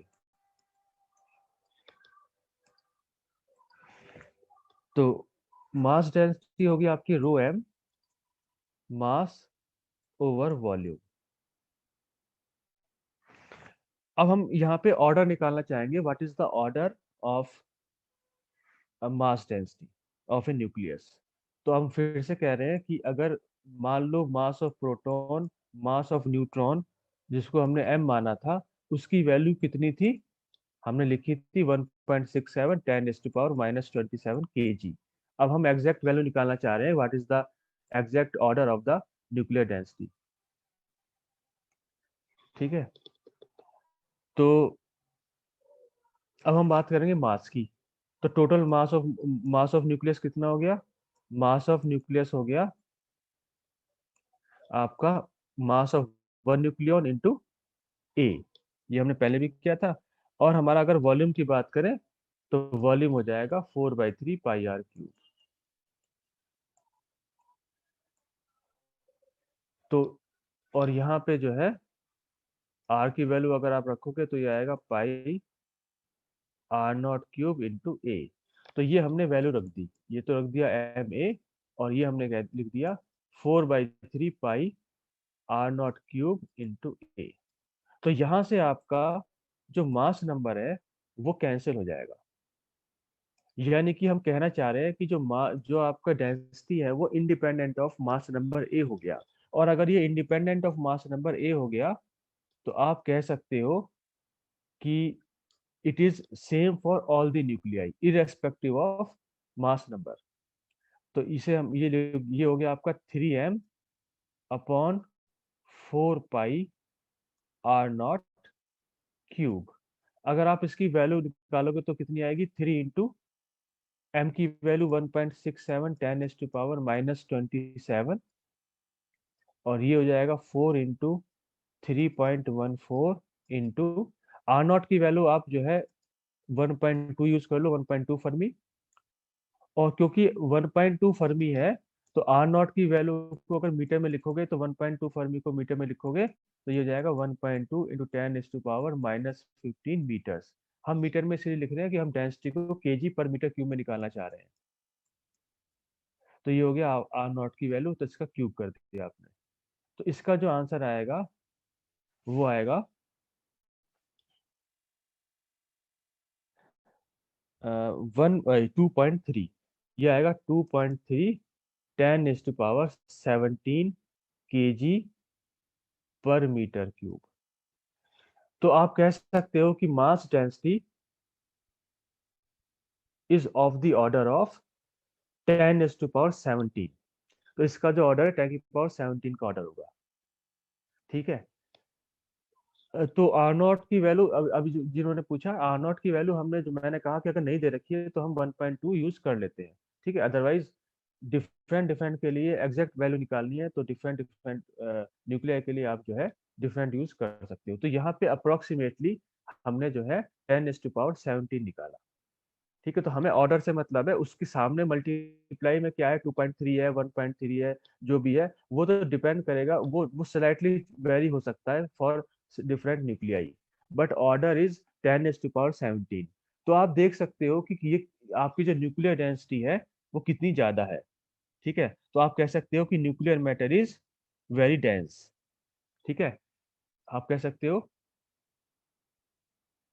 Nuclear matter is highly dense.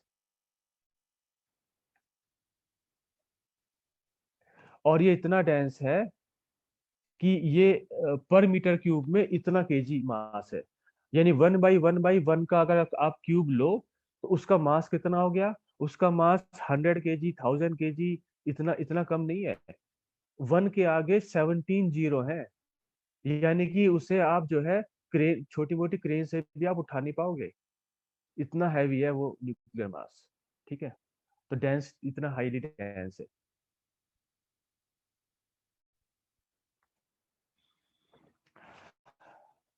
अब जो है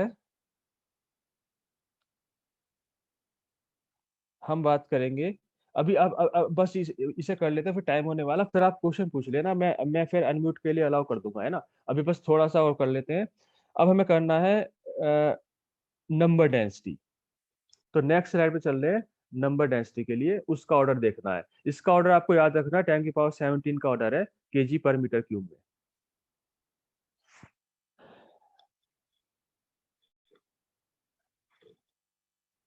तो नेक्स्ट स्लाइड है आपकी नंबर डेंसिटी।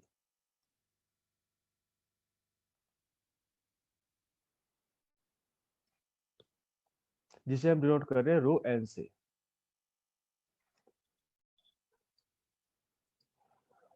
तो नंबर डेंसिटी का मतलब number of nucleus per unit volume. Number of nucleus का मतलब जितना उसमें नंबर ऑफ न्यूक्लियस उतना ही उसका कितना है mass number. Mass number upon volume, ये हो जाएगा 4/3 पाई आर नॉट क्यूब इंटू ए। यहाँ फिर से आपका ए कैंसिल हो जाएगा और हम फिर से कह सकते हैं कि डेंसिटी इज इंडिपेंडेंट ऑफ ए। ये हो जाएगा आपका 3/4 पाई आर नॉट क्यूब।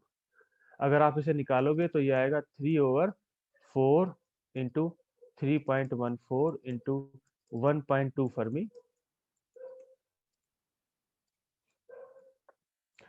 तो इसकी वैल्यू आएगी, तो इसका जो ऑर्डर होगा वो होगा आपका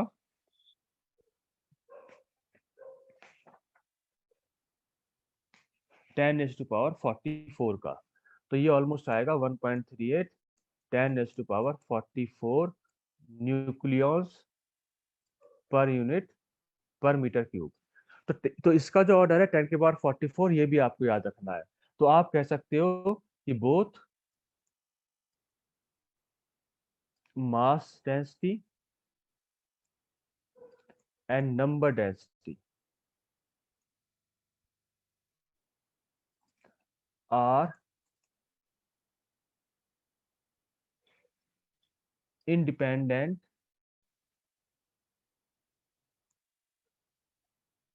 of A and is same for all nuclei। तो all nuclei के लिए ऑलमोस्ट सेम होगा। ठीक है, तो अब यहाँ पे हम रिलेशन निकालें मास डेंसिटी और नंबर डेंसिटी का, तो क्या रिलेशन आ गया? तो यहाँ पे हमें पता है कि जो आपका मास डेंसिटी है वो तो है आपका, फॉर्मूला क्या आया था, 3m ओवर ये जो 4/, अभी किसी ने पूछा कि ये 3 कैसे आया, ये 4/3 नीचे था ना, तो उस 3 को ऊपर ले गए। ठीक है, तो ये मतलब किसी ने पूछा कि m से 3m कैसे बन गया, तो जो नीचे वॉल्यूम का 4/3 है वो हम ऊपर ले गए, उसीलिए 3m हो गया। तो ये हो गया 3m 4πr0³, जबकि हमारा नंबर डेंसिटी थी m अपॉन m नहीं सॉरी 3 अपॉन 4πr0³। तो आप यहां से कह सकते हो कि आपका जो मास डेंसिटी है it is equal to number density into m। तो आपका जो मास डेंसिटी है उसका ऑर्डर हमारा हो गया 10⁻17 का, जो आपकी नंबर डेंसिटी है उसका ऑर्डर हो गया 10⁻44 का, और जो आपका मास है उसका ऑर्डर है 10⁻⁻27 का। तो इस तरह से मल्टीप्लाई करके आपका सेटिस्फाई हो रहा है। ठीक है, तो ये हो गया आपकी नंबर डेंसिटी। जहां तक बात है चार्ज डेंसिटी का, तो इसे लिख लिया हो तो हम एक चीज और लिख लें, चार्ज डेंसिटी। तो चार्ज डेंसिटी अलग चीज है, वहां पे आप इंडिपेंडेंट ऑफ ए नहीं कर पाएंगे, लेकिन वो भी कांस्टेंट होती है।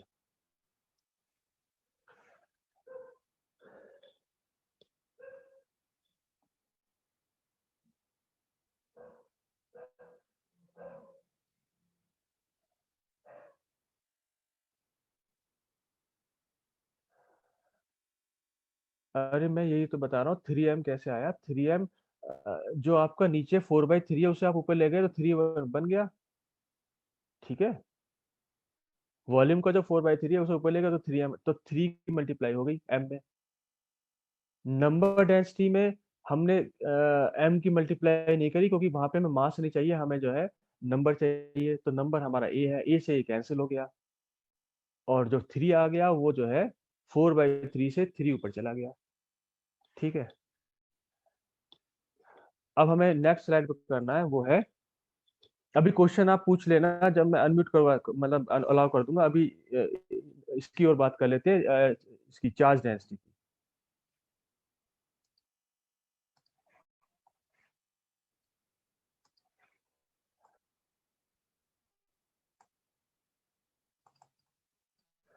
तो चार्ज डेंसिटी को लेट से हम रो क्यू से डिनोट कर दें।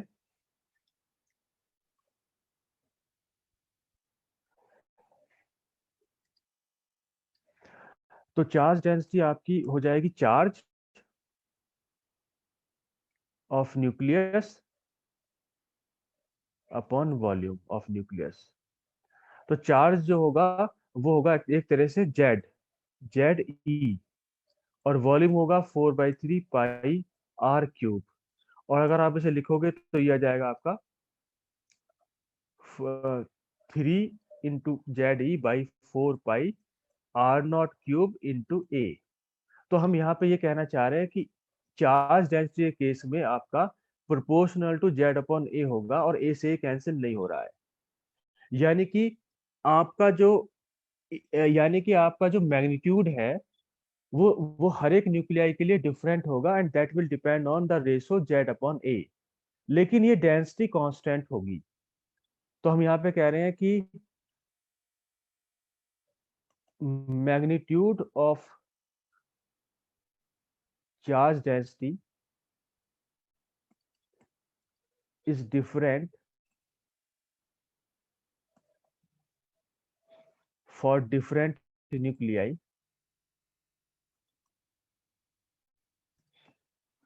डिफरेंट न्यूक्लियाई के लिए डिफरेंट क्यों है? क्योंकि सभी न्यूक्लियाई के लिए जेड अपॉन ए का रेशो डिफरेंट होगा। डिफरेंट फॉर डिफरेंट न्यूक्लियाई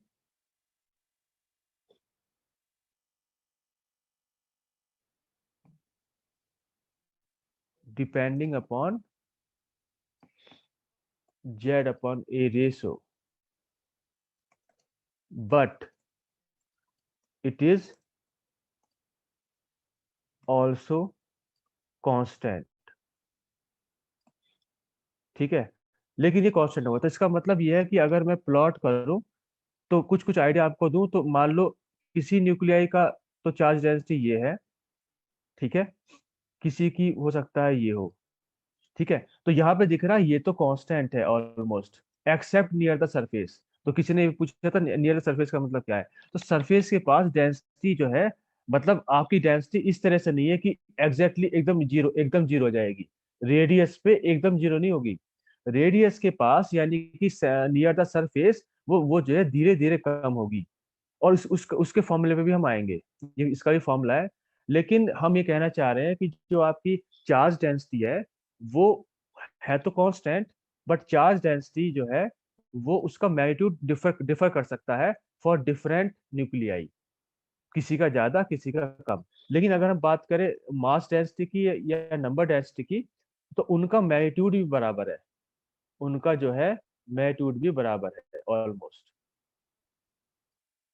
लेकिन रेडियस सबका डिफरेंट होगा डिपेंडिंग ऑन ए, इसीलिए रेडियस सबका डिफरेंट है। किसी का रेडियस यहाँ पे r1 है, किसी का r2 है, किसी का r3 है, लेकिन मैग्नीट्यूड इज सेम। तो कांस्टेंट तो खैर सभी है, लेकिन मास डेंसिटी के केस में मैग्नीट्यूड भी सेम है, लेकिन चार्ज डेंसिटी के केस में मैग्नीट्यूड डिफरेंट है तो constant but different magnitude for different nuclei.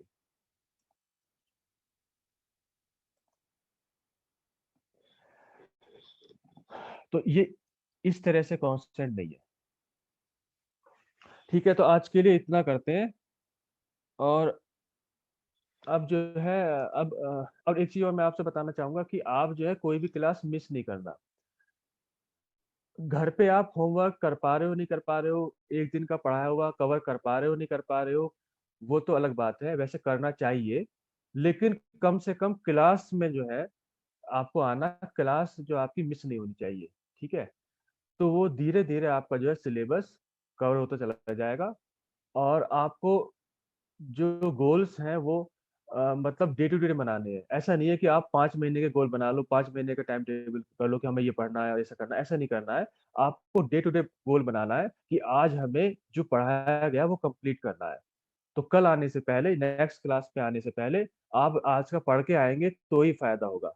ठीक है, तो आपको धीरे धीरे कवर करना है, और जैसे जैसे पिछला सिलेबस होता चला जाएगा उसका रिवीजन के लिए भी आपको टाइम स्पेसिफाई मतलब आपको रखना है। ठीक है, तो अब जो है मैंने आपको अलाउ कर दिया, तो आप बारी बारी से कोई क्वेश्चन हो तो आप पूछ सकते हो। स्लाइड भी कर दिया ना शुरू से स्लाइड बतानी है? नहीं आप हेलो हाँ हेलो सर, फर्स्ट स्लाइड थोड़ा ओपन कर सकते हैं क्या? थोड़ा एक डाउट है। फर्स्ट स्लाइड आपकी ये थी, ये है फर्स्ट स्लाइड। सर इसमें मतलब ये हाँ हुआ है बता। वन इलेक्ट्रॉन का जो मास है, यदि सी स्क्वायर को अपन लेफ्ट साइड में ले जाएं तो वो एक एनर्जी बन जाएगा वन इलेक्ट्रॉन का। सर ये ह्यूज अमाउंट ऑफ एनर्जी है।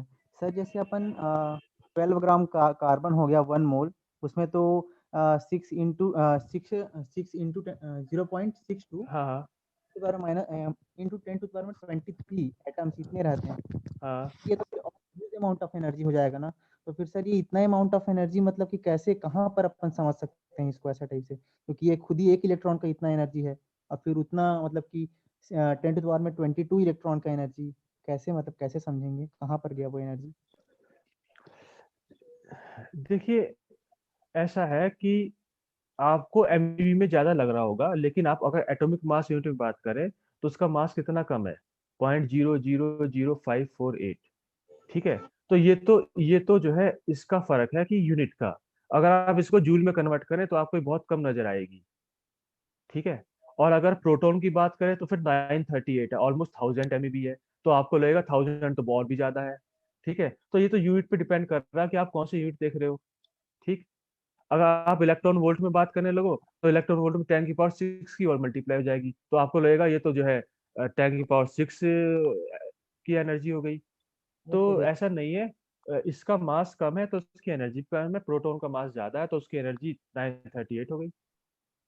ठीक है सर इसमें सर सी स्क्वायर का मल्टीप्लाई इस वजह से ज्यादा है। सी स्क्वायर की मल्टीप्लाई तो हमें करनी ही है, एनर्जी में कन्वर्ट करना है तो मास में सी स्क्वायर की मल्टीप्लाई तो सब में करनी ही होती है। Okay sir. Sir atomic mass और एटॉमिक वेट में डिफरेंस क्या है? ये तो मैंने आपको बताया कि जो एटॉमिक मास है वो हर एक आइसोटोप का डिफरेंट होगा depending on the number of nucleons. Okay लेकिन सर एटॉमिक वेट सबका एवरेज है। ओके सर आपने एक भी बताया ना सर, हाँ हाँ सर वो nuclear matter is highly dense. हाँ, तो सर एक्चुअल प्रैक्टिकली तो हमें ऐसा नहीं लगता सर, क्योंकि हम तो बहुत सारे हेवी ऑब्जेक्ट्स उठाते हैं। सर ये थोड़ा एक्सप्लेन कीजिए सर। सर आपने बोला कि 1 मीटर क्यूब में इतना सारा वजन होता है। लेकिन हमारा जो अर्थ क्रस्ट है, जो जो भी सब्सटेंस है वो सारा का सारा न्यूक्लियाई से मिलकर नहीं बना ना। मेरा मतलब वो उसमें उसमें चारों तरफ जो है आपने इलेक्ट्रॉन्स भी रिवॉल्व कर रहे हैं, उसमें बीच में गैप भी है। ठीक है, लेकिन अगर हम बिल्कुल एग्जैक्टली सबको बिल्कुल न्यूक्लियस से बना दे, न्यूक्लियर मैटर से मतलब तो फिर वो जो है हाईली डेंस हो जाएगा। हम यहाँ ओके ओके पे सर। क्योंकि बीच में जो है गैप है, बीच में सब ओके खाली है, इलेक्ट्रॉन्स जो रिवॉल्व कर रहे हैं ज्यादातर अमाउंट तो खाली है। ठीक हाँ है, सर तो हाँ उसका सर मतलब यह है कि अगर हम वहाँ उस गैप को फिल कर दे और सबको बिल्कुल न्यूक्लियर मैटर से फिल कर दे तब वो इतना भारी हो जाएगा। ठीक है। Okay okay thank hello sir. Sir हाँ, सर सर 10 कैन यू जनवरी वाले बैच में कंटिन्यू चलेगा सर? कौन से वाले बैच में? 10 जनवरी वाले में सर। एक्चुअली ऐसा है कि ये, हाँ 10 जनवरी वाला, और देखो पूरा ऐसा माइंड है कि सेटअप हो जाएगा सर कि न्यूक्लियर पढ़ना है तो फिर उस हिसाब से। देखो आप जो है मैनेजमेंट से बात करो कि अब जो है कौन सी बुक चलेगी। दिक्कत क्या होती है ना, दिक्कत ये होती है कि स्टूडेंट्स जो है बीच बीच में जुड़ जाते हैं, तो पता चला उनका पिछला वाला छूट गया, ऐसे हो गया, तो अब जो है वो मैनेज कैसे होगा। जैसे एक बैच चला था 10 दिसंबर से 10 दिसंबर से, और एक चला है 10 जनवरी से। तो कुछ में तो दोनों एक साथ चलेंगी जिनमें बुक नहीं हुई है, और कुछ में अलग अलग चल सकती है। तो वो मुझे नहीं पता क्या चल रहा है, लेकिन फिलहाल अभी दोनों बैच का, दिसंबर वाले का और जनवरी वाले का, एक एक मेरी 1 1 क्लास हुई थी, तो उन दोनों का सिलेबस बराबर है, तो उन दोनों का एक साथ चल सकता है। ठीक है, जिनमें सिलेबस डिफरेंट होगा हो सकता है उनके लिए अलग अलग चले। तो इस तरह से आप मैनेजमेंट से पूछ लेना, तो मुझे लगता है कि अब शायद न्यूक्लियर फिजिक्स कंटिन्यू रहे। कंटिन्यू रहे, okay sir. Sir can you explain slide number 5?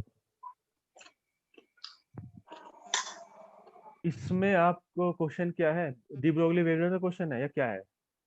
हाँ सर वही।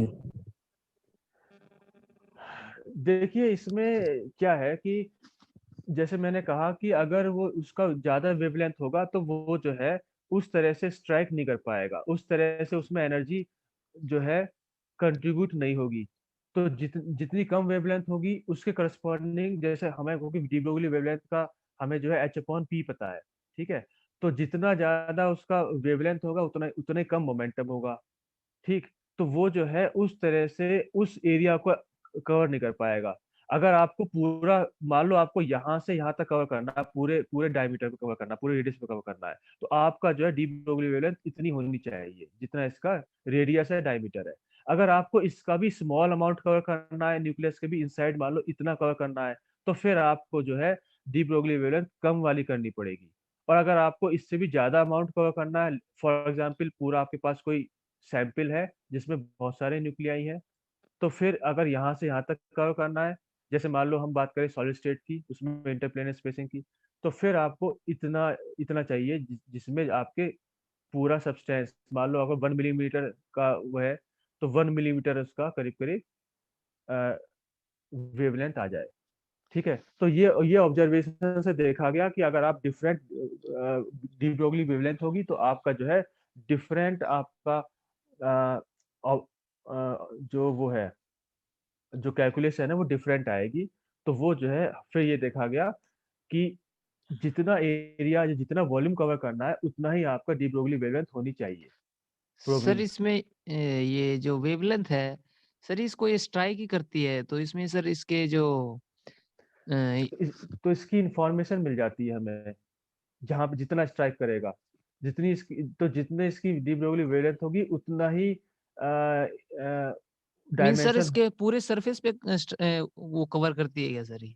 या फिर इसके अंदर अंदर से तो होके ही नहीं जा सकती मेरे हिसाब से तो। या सर डिफ्रैक्शन पैटर्न देखते हैं। हाँ बिल्कुल, हम डिफ्रैक्शन पैटर्न ही देखेंगे, ये बिल्कुल सही बात है कि डिफ्रैक्शन पैटर्न आएगा। नो सर, आप ये कह रहे हो ना कि जैसे वेवलेंथ ज्यादा होगी, जैसे बॉक्स वाला एग्जांपल दिया आपने, तो ये सर पूरे सरफेस को कवर करेगी या फिर ये एक पॉइंट पे स्ट्राइक करेगी? अगर पॉइंट पे स्ट्राइक करवानी है इसमें भी हम डिफरेंट एंगल्स पे कर लेंगे। डिफरेंट मतलब आपने यहाँ से किया, आपने इस तरफ से किया, तो डिफरेंट एंगल से डिफरेंट इंफॉर्मेशन आएगी। लेकिन जितनी डी ब्रोगली वेवलेंथ होगी उसकी उतना ही उसका साइज हो, उतना ही साइज को वो कवर करेगा, उससे ज्यादा को नहीं कर पाएगा। हाँ Excuse me. Sir, can you explain energy mass relation? The significance of. Energy mass relation में तो simple E equal to mc² होता है। हाँ, और वो मतलब उसका सिग्निफिकेंस क्या है? सिग्निफिकेंस तो यही है कि आपकी मास से एनर्जी और एनर्जी से मास कन्वर्ट हो सकता है। तो जैसे न्यूक्लियर में अगर बात करें तो न्यूक्लियर रिएक्शन हो, चाहे न्यूक्लियर फ्यूजन फिजन हो, चाहे आपका रेडियो एक्टिविटी हो, सभी में एनर्जी रिलीज हो रही है या एनर्जी एब्जॉर्ब भी हो सकती है। तो उसमें जो है जब हम जैसे मान लो न्यूक्लियर फिजन ही है, तो उसमें जो मास है वो एनर्जी में कन्वर्ट हो गया। ठीक है, तो उसके करस्पॉन्डिंग हम एनर्जी निकाल सकते हैं बाय डिफरेंट रिलेशंस। जैसे बाइंडिंग एनर्जी भी यही है, बाइंडिंग एनर्जी में भी जो मास है वो एनर्जी में कन्वर्ट हो गया। अगर आप प्रैक्टिकल लाइफ में जो इम्पोर्टेंस नहीं, उसमें यही इंपॉर्टेंस है ना कि आप मास को एनर्जी में कन्वर्ट कर सकते हो, आप उसको यूजफुल पर्पस के लिए ले सकते हो। एटॉमिक बम और न्यूक्लियर रिएक्टर वगैरह में ये यूज। हाँ, ये सब उसके एप्लीकेशन है, और आप किसी भी मास को एनर्जी में कन्वर्ट करके उसका यूज कर सकते हो, डिस्ट्रक्टिव हो या कंस्ट्रक्टिव, जो भी करना चाहो। सर एक बार सारी स्लाइड शो कर देना सर। सर इसमें ये प्रोबिंग पार्टिकल का क्या मतलब है?